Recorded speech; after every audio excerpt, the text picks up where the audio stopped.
Contaminada y única nave espacial. La misma que, desde la última vez que nos vimos por estos medios, ha dado otra vuelta sobre su eje imaginario y, por supuesto, sigue generando acontecimientos en pleno desarrollo. Y si no me ven de pie, es que tenemos un invitado. Y el invitado es importante. Quiero presentarles a David Paravicini, ingeniero mecánico, magíster en planificación en el área de ciencia y tecnología, experto en políticas públicas energéticas, profesor universitario. Interesantísimo haber sido embajador en la República Yamajirilla Árabe Libia, tiempo del querido coronel Gaddafi, expresidente de la Comisión de Energía y Minas del antiguo Congreso de la República de Venezuela, miembro de la Asamblea Nacional Constituyente de la República Bolivariana de Venezuela.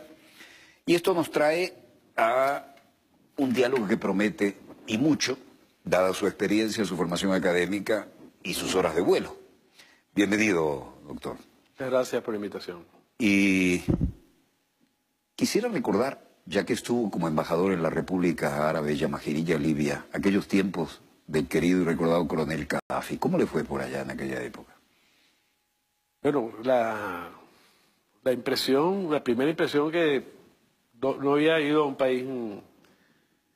país árabe con un régimen, si se quiere, pues bastante estricto, ¿no? En mi opinión, cuando llegué ahí. Después viajamos a otros países árabes y nos resultó entonces ya comparativamente que extraordinario. La forma en que el pueblo libio quería y amaba y respetaba a su líder, realmente era algo asombroso porque para uno occidental pues son choques culturales. O sea, el tema, por ejemplo, que no hay bares, los cines hay que ir en familia. Es decir, una serie de costumbres donde la gente en la calle, caminando. En la Libia de Gaddafi el último trago se tomaba en el avión antes de aterrizar. Bueno, como uno estaba en la embajada, como estaba en territorio venezolano y ahí se podía. Realmente fue una experiencia bien interesante.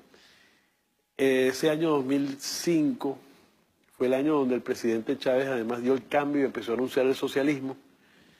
Y eso llevó a que además las relaciones entre Libia y Venezuela tomaran una intensidad adicional. Recordemos que las relaciones de Libia con Venezuela se remontan a mucho tiempo. Pedro Duno, se llama Domingo Alberto Rangel, una hermana de un copellano. Viajaban mucho a Libia, de hecho conformaron grupos de lo que se llamaba de divulgadores del Libro Verde. Eso fue una época pues aquí en Venezuela, y con esa imagen estuvimos nosotros allá y se retoma como una conocimiento y una relación más estrecha con el presidente Chávez, y nos dio pues también a nosotros allá una cierta distinción que no buscábamos, pero era también un reflejo del pueblo libio, del gobierno libio para con uno, pues. Tengo aquí algunos temas que parecen obligatorios. Usted ha estado realmente involucrado en el tema petrolero y eso tiene un valor estratégico, que es un lugar común mencionarlo, ¿no? Pero, por ejemplo, la reserva del Estado venezolano de la actividad petrolera y otras de carácter estratégico, ¿no? Ahora usted está en el Parlamento. Está en la Asamblea Nacional Constituyente. La Asamblea Nacional Constituyente, que los de la Guardia Vieja decimos el Parlamento, ¿no? Y dice, artículo 302, que es un punto interesante. El Estado se reserva mediante la ley orgánica respectiva y por razones de conveniencia nacional la actividad petrolera, otras industrias, explotaciones, servicios y bienes de interés público y de carácter estratégico. ¿Cómo se maneja eso ahora? Bueno, ese artículo, el presidente Chávez inclusive llegó a quejarse. Hay escritos donde el presidente, y videos donde el presidente Chávez se quejó de esa redacción. Y él se refería a esto como que habían entre que se habían aprobado los artículos en conversaciones con él, en su despacho y con los constituyentes, y la publicación de la Constitución. Hubo unos cambios, dice, los fantasmas que surgieron, nadie sabe quién fue, y cambiaron las redacciones originales. Nadie sabe quién fue. Debe haber alguien que sepa, pero quizás el propio presidente Chávez prefirió que eso se mantuviese. Yo tengo mi sospecha. Creo que el jefe el que quedó de presidente de la comisión de la redacción de estos artículos fue Alfredo Peña, que tenía una relación pues muy estrecha con el que era presidente de la Asamblea Nacional Constituyente, que era el señor Miquilena. Pues. Esa era la combinación que había ahí. Lindo par de dos. Y que no solamente en este caso, donde la queja del presidente era, y de hecho en la reforma que propuso en el año 2007, completó, pues se trató de llevar este artículo a su redacción original, según él decía, pues que incluye en este artículo el gas y el carbón. Si hubiese conocido las reservas de torio que se anuncian, las del coltán, seguramente las habría agregado allí. El concepto del presidente Chávez es que un país como los nuestros, dependientes, subdesarrollados, no tenemos el tema de vivir de la explotación de nuestras materias primas es el tema de la salvación o de la posibilidad de que nuestros países tengan la base material para poder impulsar los proyectos que lo lleven a un posible desarrollo, un crecimiento económico. Y la importancia de preservar, bueno, primero tener patria, segundo, la soberanía nacional, pues el dominio de la soberanía por un pueblo y la defensa, pues, y la soberanía sobre sus recursos naturales. Y entonces esto era una deficiencia y sigue siendo una deficiencia importante, en lo cual el gas, bajo un concepto de mentalidad dentro de la industria petrolera mundial, en que el gas no vale. Para los petroleros el gas es un desecho. Y de ahí, pues que buena parte de los países petroleros el gas se sigue quemando, no tiene utilidad. Venezuela nunca hemos dejado de hacerlo. Es una... Los famosos, tristemente célebres mechurrios. Siguen siendo que es quemar oro en polvo ahí. 1.000 millones de pies cúbicos estamos quemando ahora. ¡Qué barbaridad! Entonces, y no hay manera de aprovechar eso. Yo creo que ha habido una reacción. El presidente Nicolás Maduro, primero el presidente Chávez en un aló presidente que hizo en Anaco, que se llamó de la Revolución Gasífera. Eso fue en septiembre del año 2007. Habló de eso, dice que es inexplicable, no tiene ningún tipo de justificación que estemos quemando ese gas y estemos utilizando líquidos para generar electricidad. Líquidos, estamos hablando de fuel o diésel. Y ahí hizo un plan que se llamó la Revolución Gasífera en el año 2007. Bueno, han pasado ¿cuántos años ya? Del 2007, 10 años. Y esos programas y esos proyectos han avanzado poco o muy poco. Quizás alguno, una tubería, la interconexión del centro-occidente, el ICO, el gas, la tubería de gas de la conexión en Colombia, que era para exportar gas a Colombia, estuvimos importando un tiempo.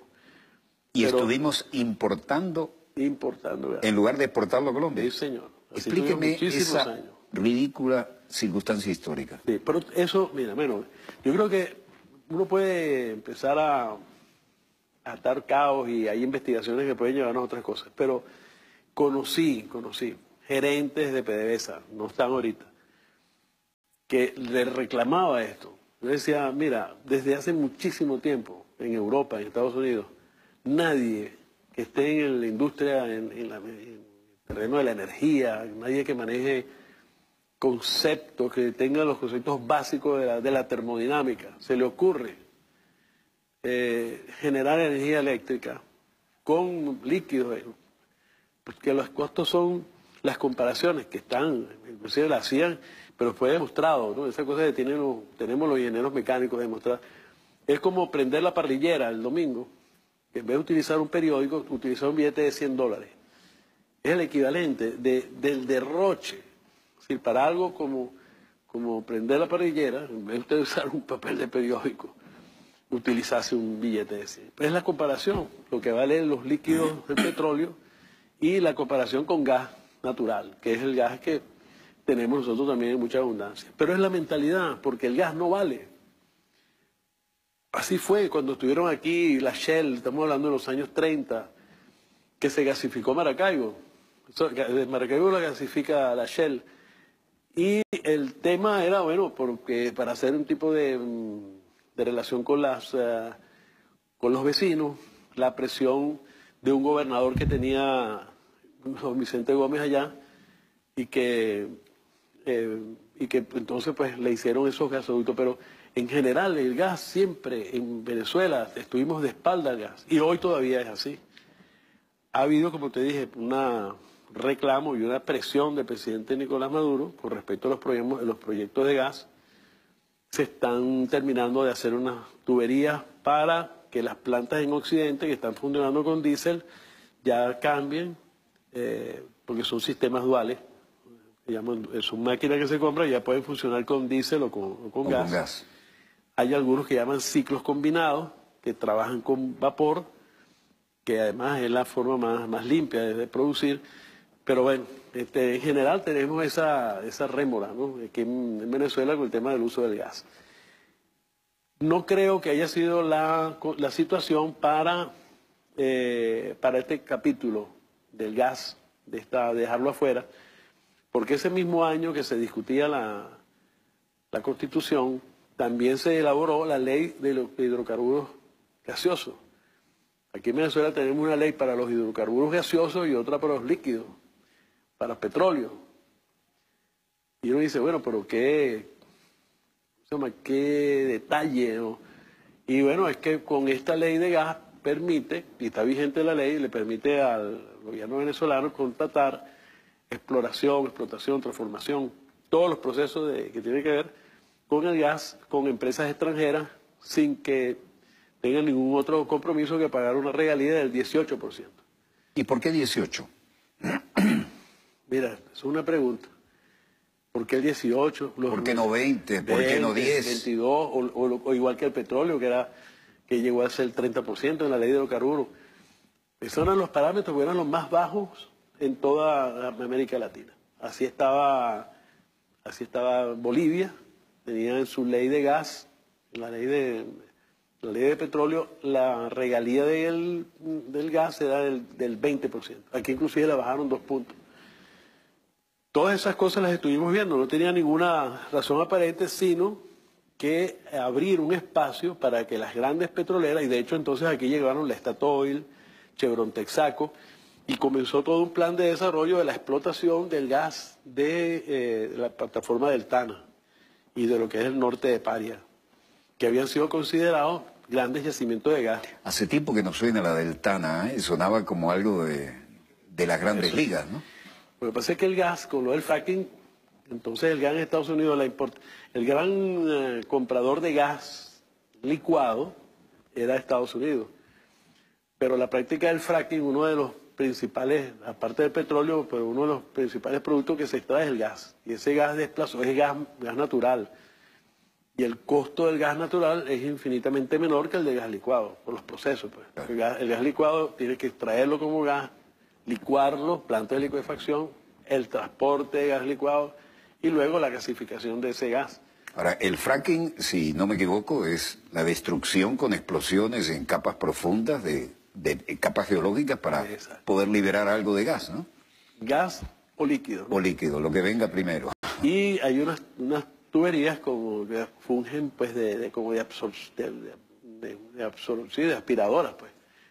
Trabajan por la diferencia de presión. Las presiones son de miles de libras en esas presiones, y tienes tubos perforados a presión atmosférica. Actúa pues como un drenaje, ¿no? Un drenaje natural, y de ahí sacan pues líquidos y gas. Ese gas se ha comercializado y dejó frías las plantas de licuefacción de los propios Estados Unidos.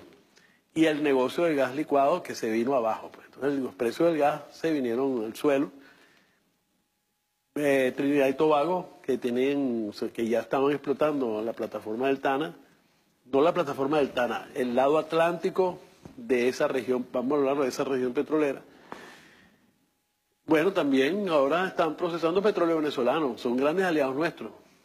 Cuando se dio el Petrocaribe, ellos, y desde el Acuerdo Energético de Caracas, Trinidad y Tobago protestaron porque pensaron que Venezuela era una competencia desleal con los países caribeños. Pero bueno, las cosas son como son y ahora Trinidad y Tobago somos tremendos aliados porque en refinación, porque ahora Trinidad y Tobago más que gas procesa petróleo. Pero el tema del gas está como tú estás diciendo, que bueno, tenemos ese déficit. Las explicaciones, creo que se pueden escribir libros sobre eso, de pareceres. El presidente Chávez los esfuerzos que hizo, el presidente Maduro los que hace y todavía tenemos esa tremenda deuda. Viéndolo en positivo, tenemos una gigantesca riqueza que no hemos explotado y además que es mucho más barata que la explotación de petróleo. Desde un punto de vista de racionalización de los recursos. Para un petrolero, quizás dice, bueno, pero si el petróleo es lo que se vende, si lo que se valora en el mercado del petróleo, lo que venga con él y quede allí es basura. Es más o menos el pensamiento del petrolero. Pero que no solamente es el de aquí, pues no es el venezolano, es el perforador de petróleo. El perforador siempre busca lo que le dé mayor rendimiento, no importa el desastre que deje atrás, sí, y lo que le permita mayor retorno a su inversión. Eso, es una cultura. Es una cultura que no cuida nada del planeta. Así como los periodistas piensan, el periodista internacional, los ingenieros mecánicos, bueno, así el perforador petrolero tiene una psicología, Por supuesto que eso no justifica porque los países no son petroleros, los países tienen países que tienen racionalizado. Y aquí hay multas porque pero los petroleros y quienes dirigen esa industria prefieren pagar las multas a la racionalización de... Prefieren pagar la multa y seguir destrozando la cosa. No hemos avanzado mucho en el cuidado de nuestra querida, contaminada y única nave espacial. En toda mi investigación, que yo he hecho sobre ese tema, quienes primero se preocuparon del gas y lo incluyeron en la ley fue Medina Angarita en la ley del 43. General Medina Angarita. General Medina Angarita. Posteriormente, Pérez Alfonso llegó en los años ya, cuando llega Acción Democrática del Poder en el año 58. Juan Pablo Pérez Alfonso. Juan Pablo Pérez Alfonso. Genio, tuve el honor de conocerlo. Sí, yo recibí clases de petróleo de él. Alfredo Maneiro, que éramos de la causa R, cuando estábamos muy jóvenes, pues, de los años 70, 71, y empezó Pérez Alfonso a dar clases sobre el petróleo en su casa. ¿En su casa? Sí, en su casa. Gran nacionalista, además. Entonces ¿no? Es un hombre, ¿verdad?, extraordinario, una jovialidad, Y entonces Alfredo nos dijo, no, ahí es donde se aprende el petróleo, no es en la universidad. Por cierto que allí fue que conocí yo a este profesor Carlos Mendoza Portela, porque él también era economista, yo era ingeniero, y nos coincidimos ahí tomando clases con Pérez Alfonso en el jardín. Nos decía que había que cepillarse los dientes, era con ramitas de hierbabuena, que era mejor que los cepillos de dientes. Tenía sus ideas propias respecto a muchos temas. Sí, sí. Entonces, bueno, después fue Pérez Alfonso, y después Chávez y Maduro. Eso es una corriente histórica que se revitalizó en sí misma, ¿no? Exacto. Pero menos mal que apareció esto, porque si no hubiéramos vuelto décadas atrás, ¿no? Pero de espaldas inclusive las tendencias mundiales. A eso me refiero. Fíjate, por ejemplo, la contradicción más grande que puede haber. Aquí son dos gigantescas contradicciones, solo se explican por el nivel de dependencia y de sumisión a los grandes poderes que en este caso tenía la PDVSA de esa época. Se empiezan a desarrollar tecnologías que permiten pensar que el petróleo extrapesado puede ser procesado. Refinerías que llaman de conversión profunda. Estas refinerías son más costosas, pero son mucho más eficientes. O sea, el aprovechamiento de los crudos llega al 90, 95%. a diferencia del 60, 65, 70 en refinerías estándar. 90-95% de aprovechamiento exacto, comparado con el 60 y algo 60, del exacto, estándar. del estándar, de una refinería estándar. Claro, la diferencia de costo también es 1-4.